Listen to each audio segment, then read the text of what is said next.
आज के वीडियो में हम कुछ न्यूमेरिकल प्रॉब्लम डिस्कस करेंगे जो कि डिराक डेल्टा पोटेंशियल से होंगी। पीछे वीडियो मैंने एक अपलोड की थी जिसमें मैंने डिराक डेल्टा पोटेंशियल का पूरा आर्टिकल आपको समझाया था। दोनों ही एनर्जी के केस हमने डिस्कस किए थे। ई लेस देन जीरो केस भी डिस्कस किया था और ई ग्रेटर देन जीरो केस भी डिस्कस किया था। और साथ में आपको बताया था कि कैसे हम रिफ्लेक्शन या फिर ट्रांसमिशन कोफिशिएंट वहाँ पे कैलकुलेट कर सकते हैं। अगर आपने ये वीडियो नहीं देखा है तो ये वीडियो एक बार देख लें ताकि आपको आइडिया हो जाए कि कैसे हम इस पोटेंशियल के साथ डील करते हैं। इसका लिंक मैं डिस्क्रिप्शन में दे दूँगी। आज के लेक्चर में जो हम प्रॉब्लम डिस्कस करने वाले हैं वो प्रीवियस ईयर में आपकी आई हुई हैं। कुछ एक दो प्रॉब्लम मैंने उठाई है ग्रिफिथ से, तो देखिए डिस्कस करते हैं। फर्स्ट जो क्वेश्चन है, a particle in one dimension potential has a wave function. ये वेव फंक्शन की फॉर्म दी है। आपसे पूछा गया है कि इस वेव फंक्शन के कोरस्पोंडिंग पोटेंशियल की फॉर्म कैसी होगी। ठीक है, ये जब हमने आर्टिकल पढ़ा था तो वहाँ पे भी देखा था कि जो हमारा जब आप डिराक डेल्टा पोटेंशियल पढ़ते हैं तो वहाँ पे वेव फंक्शन की जो फॉर्म आती है वो आती है √k e⁻⁻k mod of x type form आती है। ये आपको ध्यान रखना है कि मोड ऑफ एक्स अगर है तो वहाँ का पोटेंशियल जो होगा वो डिराक डेल्टा पोटेंशियल होगा। क्यों होगा? क्योंकि मोड ऑफ एक्स जो होता है उसका डेरिवेटिव कंटिन्यूस नहीं होता, और इसलिए जो डिराक डेल्टा फंक्शन भी क्या होता है, उसका डेरिवेटिव उस पर कंटिन्यूस नहीं होता फंक्शन का, क्योंकि इन्फानाइट चला जाता है। जैसे कि यहाँ पे एक्स जीरो पे क्या चला जाएगा, इन्फानाइट चला जाएगा। तो इसलिए इस टाइप का वेव फंक्शन का जो पोटेंशियल होता है वो डायरेक्ट डेल्टा पोटेंशियल होता है। तो ये डायरेक्ट आप याद रख सकते हैं। तो इसका आंसर जो होना था वो क्या होना था, सी होना था। नेक्स्ट प्रॉब्लम है, a particle in one dimension is in the potential. Potential again Dirac delta potential ही दिया हुआ है आपको। वेव फंक्शन कंटिन्यूस है हर जगह, लेकिन उसके डेरिवेटिव में डिसकंटिन्यूटी है और वो डिसकंटिन्यूटी आपको निकालनी है। तो हमें क्या दिया हुआ है कि at x is equal to a पे ये फंक्शन जो है क्या हो जाता है, इन्फानाइट हो जाता है। अदरवाइज यानी फर्स्ट रीजन और सेकंड रीजन में आपका फंक्शन क्या रहता है, आपका कंटिन्यूस फंक्शन तो कंटिन्यूस ही रहेगा। अदरवाइज जो पोटेंशियल है वो जीरो रहता है। तो देख लिए इसके लिए श्रोडिंगर वेव इक्वेशन लिखे, अगर when x is equal to a हो, श्रोडिंगर वेव इक्वेशन क्या होगी, -h² d two psi over d x square plus V psi, और यहाँ पे वी क्या है, a delta x minus a psi x is equal to E psi. इसको दोनों तरफ इंटीग्रेट कर दीजिए। इंटीग्रेट अगर करें तो इक्वेशन आ गई -h²/2m, यहाँ minus some epsilon limit to plus some epsilon limit कर दीजिए और लिमिट रख दीजिए, limit x approaches to a, और यहाँ पे आ जाएगा d2 psi over d x square d x plus a।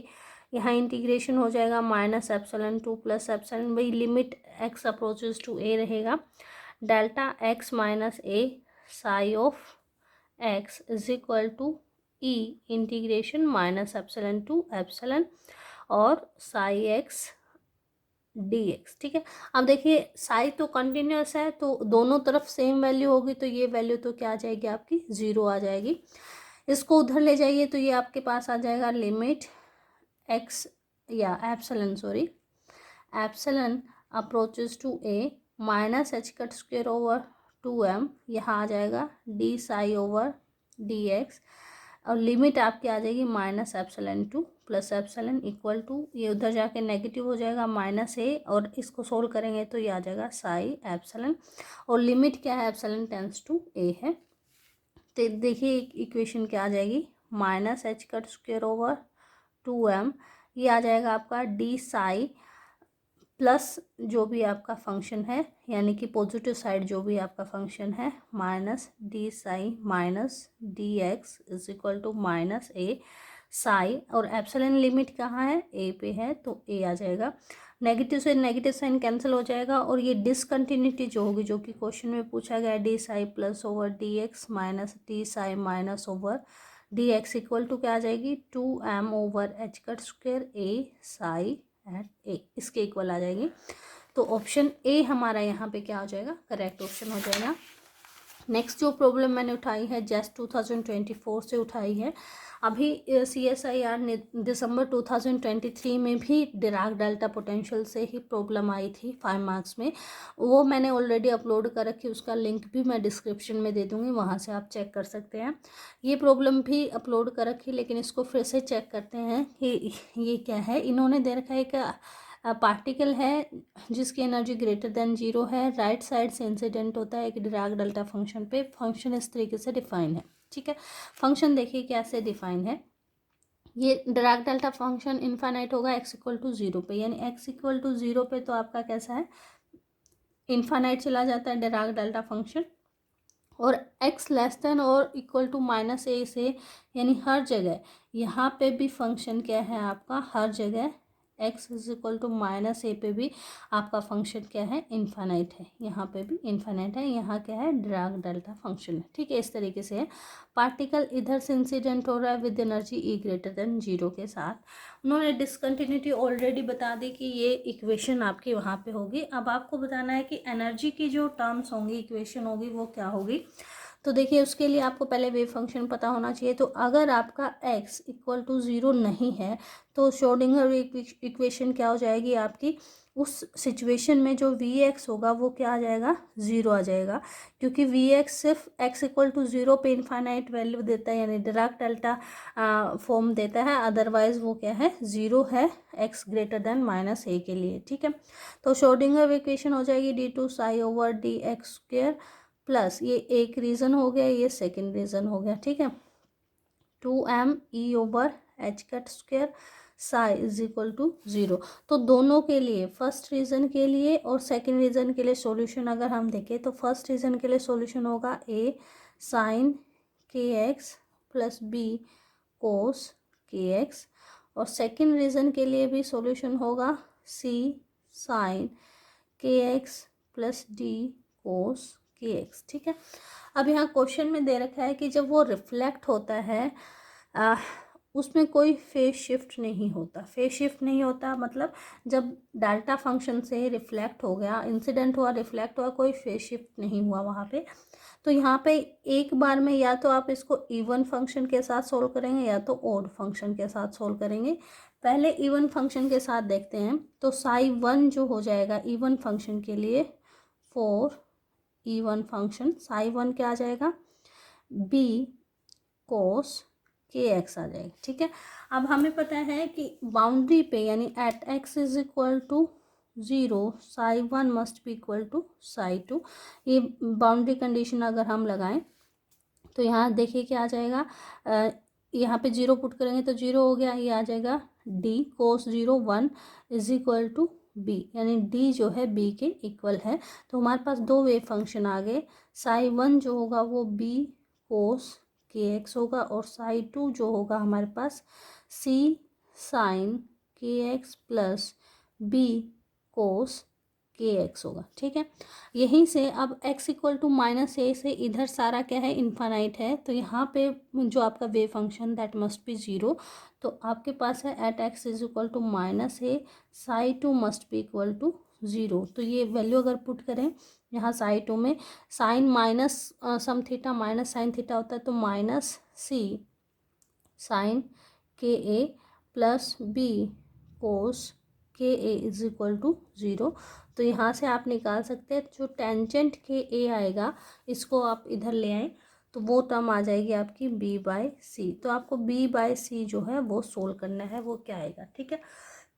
अब यहाँ देखिए आपको दे रखा है क्वेश्चन में ही कि जो पॉजिटिव साइड है यानी ये वाली साइड है ψ1 का फर्स्ट डेरिवेटिव 0 पे, -ψ2 का फर्स्ट डेरिवेटिव 0 पे, इसके इक्वल है। तो ये इक्वेशन पुट कर दीजिए। ψ1 का फर्स्ट डेरिवेटिव 0 पे अगर आप करते हैं तो देखिए इसका डेरिवेटिव क्या आ जाएगा, b -b के a साइन kx, और आपको रखना है x इक्वल टू 0 पे, माइनस इसका डेरिवेटिव करें तो क्या आ जाएगा, c के कोस kx माइनस b के साइन kx। कहाँ रखना है, x इक्वल टू 0 पे, इक्वल टू साई 0 इसमें रख लेते हैं। तो ये आ जाएगा b/√2 बीटा ए, ठीक है। इसको जीरो पुट किया तो जीरो हो गया, ये आ जाएगा माइनस सी के कोस 1 होता है, इसको करेंगे तो ये जीरो होगा, इक्वल टू क्या आ गया बी ओवर बीटा ए। तो यहाँ से बी ओवर सी की जो वैल्यू है वो किसके इक्वल आएगी, माइनस बीटा ए के, ठीक है।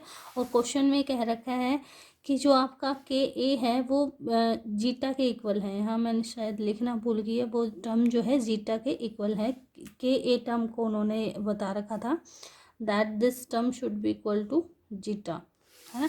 तो ये आ जाएगा माइनस बीटा जीटा।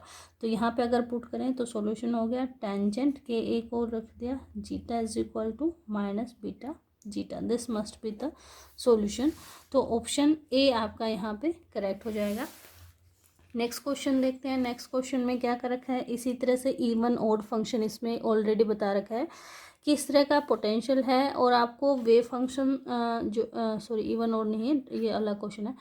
इस तरह का पोटेंशियल है, आपको वेव फंक्शन भी निकालना है दोनों रीजन में और ट्रांसमिशन कोएफिशिएंट भी निकालना है। तो देखिए पोटेंशियल किस तरीके का है कि ये आपका x इक्वल टू ए पे तो डिराक डेल्टा है, अदरवाइज क्या है less than equal to zero पे ये इन्फाइनाइट है। जैसे कि यहाँ से तो x इक्वल टू ज़ीरो से फंक्शन वेव जो पोटेंशियल इन्फाइनाइट है और x इक्वल टू ए पे जो है वो डिराक डेल्टा फंक्शन है, ठीक है। V naught into Dirac delta function type है। तो इसके लिए आपको ट्रांसमिशन कोएफिशिएंट भी निकालना है और वेव फंक्शन भी निकालना है दोनों रीजन के लिए। तो एक हमारे पास ये रीज़न हो गया, एक हमारे पास ये रीज़न हो गया। अगर आप सोल्व करते हैं when at x not equal to a, तो आपका जो पोटेंशियल है वो क्या है ज़ीरो है इन दोनों रीजन में। तो श्रोडिंगर वेव इक्वेशन का सॉल्यूशन क्या हो जाएगा, d two psi over d x square plus 2m over h cut square E psi is equal to zero, और ई यहाँ पे ग्रेटर देन ज़ीरो था इंसिडेंट का। तो यहाँ पे देखिए जो सॉल्यूशन होगा ऑसिलेटिंग टाइप होगा दोनों ही रीजन में। तो साई 1 आप लिख सकते हैं a e raised power iota k x plus b e raised power minus iota k x. Psi 2 भी आप लिख सकते हैं c e raised power iota k x plus d e raised power minus iota k x. इस तरीके से यहाँ पे जो फर्स्ट टर्म है वो इंसिडेंट है, दिस इज रिफ्लेक्टेड टर्म, ये आपकी क्या होगी ट्रांसमिटेड टर्म, और ये जो होगी इस बाउंड्री से रिफ्लेक्ट बैक होके आ रही होगी वो टर्म है।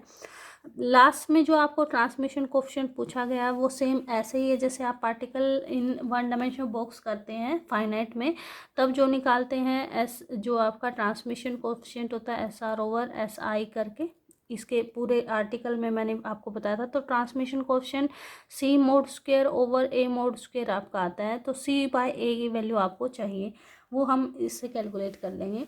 तो यहाँ देखिए पहले लगाते हैं एक्स इक्वल टू ज़ीरो पे, at x is equal to zero पे आपका जो साई 2 है that must be zero, this implies में ज़ीरो पुट करें तो सी प्लस जो आपका डी है वो क्या आ गया zero, this implies c is equal to minus d. तो साई 2 की वैल्यू आप क्या लिख सकते हैं, psi 2 can be written at c into e raise power iota k x minus e raise power minus iota k x. इसको 2 आयटा से divide कर दो, 2 आयटा से मल्टीप्लाई कर दो, तो ये आ गया 2 आयटा सी साइन के एक्स, ठीक है। साई 2 ये है, साई 1 हमारा ये डिफाइन है। अब बाउंड्री लगा देते हैं at x equal to a पे, at x equal to a दोनों फंक्शन क्या होने चाहिए कंटिन्यूस होने चाहिए, यानी psi 1 must be equal to psi 2। तो आपके पास आ गया ए e raised power iota k a plus b e raised power minus iota k a equal to 2 iota c sine k a, ठीक है। अब जैसे आप पीछे के प्रॉब्लम जो भी सोल्व कर रहे थे इस तरीके की जो भी प्रॉब्लम आ रही थी, तो इसको श्रोडिंगर वेव इक्वेशन को जब भी सोल्व करेंगे तो डिसकंटिन्यूटी इतनी ही आती है। इसको मैं अगर डायरेक्ट लिखूं तो डिसकंटिन्यूटी जो आती है d psi plus over d x minus d psi minus over d x is equal to क्या आती है 2m over h cut square. यहाँ पे जो डिराक डेल्टा पोटेंशियल के सामने का टर्म थी वो ए थी, यहाँ पे जो टर्म हमारे पास है वो वी नोट है, तो ये आपकी आ जाएगी इनटू वी नोट। और यहाँ पे फंक्शन जहाँ पे भी आपका डिराक डेल्टा फंक्शन होगा ए पे डिफाइन है, यहाँ पे ए पे है तो यहाँ पे भी ए पे रहेगा, और यहाँ पे पॉजिटिव और नेगेटिव जो रहेंगी वो ए पे ही आपको बताना फर्स्ट डेरिवेटिव, ठीक है। तो ये आपका साई वन का derivative at x equal to कहाँ पे बताना है, एक्स इक्वल टू ए पे, ये भी आपको बताना है एक्स इक्वल टू ए पे, ठीक है। तो ये डेरिवेटिव कर दीजिए। साई वन जो हमारा है वो ये है, इसका डेरिवेटिव अगर हम करेंगे तो ये आ गया iota k a e raised power iota k x, ठीक है। और कहाँ पे प्लस में सॉरी माइनस आ गया B into iota k e raised power minus iota k x, ठीक है। इस तरीके से आ गया हाँ, ये इस तरीके से आ जाएगा at x is equal to a पे। और फिर आपके पास क्या है, माइनस में सेकंड जो आपका फंक्शन है माइनस, इसका डेरिवेटिव करेंगे तो क्या आ जाएगा, टू आयटा सी के कोस ऑफ के ए, एक्स को ए पुट कर दिया, इज इक्वल टू क्या आ जाएगा, जो भी फंक्शन है two m v naught over h cut square, और जो भी फंक्शन है वहाँ पे है साई एट ए। और अगर आप Sai at A Sai to को लिख लें, साई टू ये है तो ये इनटू में आ जाएगा to iota c sine k ए, इस तरीके से आ जाएगा। तो यहाँ पे अगर सोल्व करें तो एक आयटा के को थ्रू आउट कॉमन ले ले और इससे डिवाइड कर दे तो टर्म आ जाएगी a e raised to power iota k a minus b e raised to power minus iota k a. एक इक्वेशन इसको ध्यान रखना है आपने, यहाँ से क्या बन गई माइनस टू सी कोस के ए इक्वल टू आ जाएगा two m v naught over h cut square into two c sine k a. यहाँ डिवाइडेड में चला जाएगा, आयटा के आयटा से आयटा कैंसिल हो गया और डिवाइडेड में के आ गया, ये टर्म आ गई। आपको क्या निकालना है, सी और बी को एलिमिनेट करना है, ए और सी में रिलेशन निकालना है। तो ए और सी में रिलेशन आप इस इक्वेशन से और इस इक्वेशन से निकाल सकते हैं। तो देखिए इक्वेशन क्या है, a e raised power iota k a plus b e raised power minus iota k equal to क्या है हमारे पास, two iota c sine k a, ठीक है। दोनों को ऐड कर दीजिए, two a e raised power iota k a minus two सी कोस के ए इक्वल टू क्या आ जाएगी, टू सी कॉमन ले लीजिए, साइन के ए कॉमन आएगा यहाँ पे, और इनटू में क्या बच जाएगा, यहाँ आयटा बच जाएगा, यहाँ पे बच जाएगा plus two m v naught over h cut square के, ठीक है। ये टर्म बच गई। अब यहाँ से आपको चाहिए सिर्फ ए की वैल्यू इन टर्म ऑफ सी, तो ए की जो वैल्यू आएगी वो क्या आ जाएगी, देखिए टू थ्रू आउट कैंसिल हो रहा है तो टू को थ्रू आउट कैंसिल कर दीजिए, ए e raised power iota k a equal to आ जाएगा सी कोस के a plus c sine k a into iota plus two m v naught over h cut square k, ऐसे निकाल सकते हैं हम। यहाँ से ए की वैल्यू आ गई, इधर लेके आएंगे तो सी कोस ऑफ के a e raised power minus iota k a plus C E raised power minus iota k ए और साइन ऑफ के ए eta plus two m v naught over h cut square के आ जाएगा। अब आपको क्या चाहिए, सी mode square over a mode square.